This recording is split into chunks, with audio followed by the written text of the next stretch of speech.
incomplete abortion, or early pregnancy loss. What is the safest and most commonly used procedure in such situations? It is called manual vacuum aspiration (MVA). It is a method of uterine evacuation in which a handheld suction device is used to remove the contents of the uterus. It is a simple, safe, and effective procedure that is commonly performed in early pregnancy, usually up to 12 to 20 weeks. Now, talk about where MVA is actually used.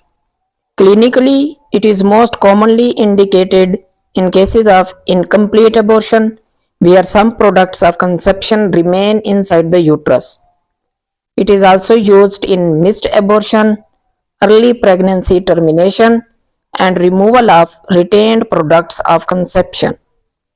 Because of its safety profile, it is widely preferred in both hospital and outpatient settings. Before performing the procedure, it is important to prepare the correct instruments.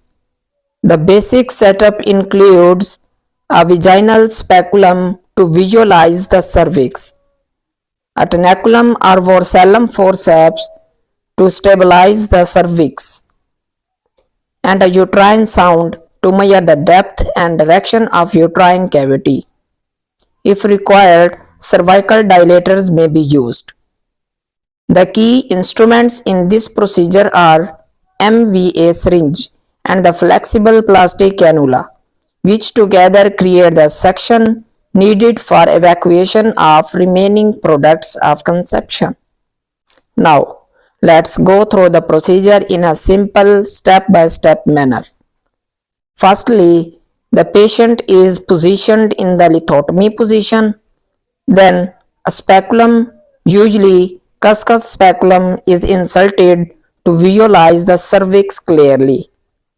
Then, a tenaculum is applied to the interior lip of cervix to stabilize it.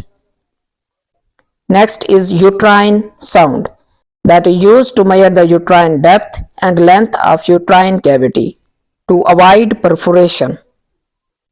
If the cervix is not adequately open, gentle dilation may be performed early. After that, the cannula is carefully inserted into the uterine cavity. Then, MVA syringe is attached and negative pressure is created.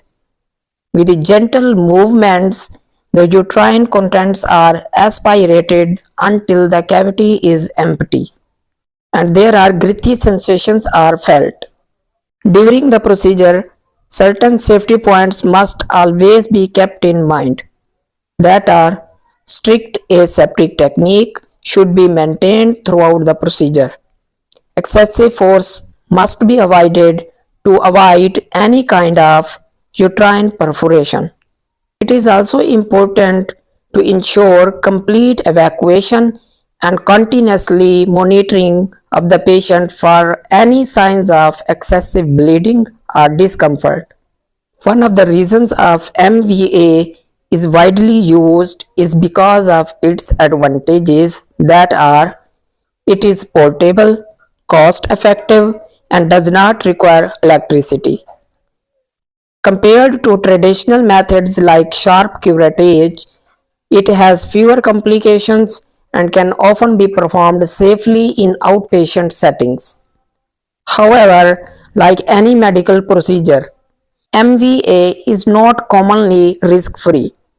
Possible complications include uterine perforation, infection, incomplete evacuation, and bleeding.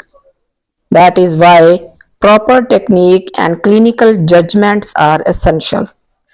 So, manual vacuum aspiration is a safe, simple, and effective method for early uterine evacuation, especially in cases of abortion and retained products of conception.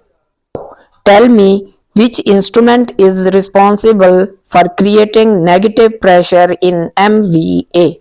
Visit our playlist.gyne instruments and procedures on Medscope.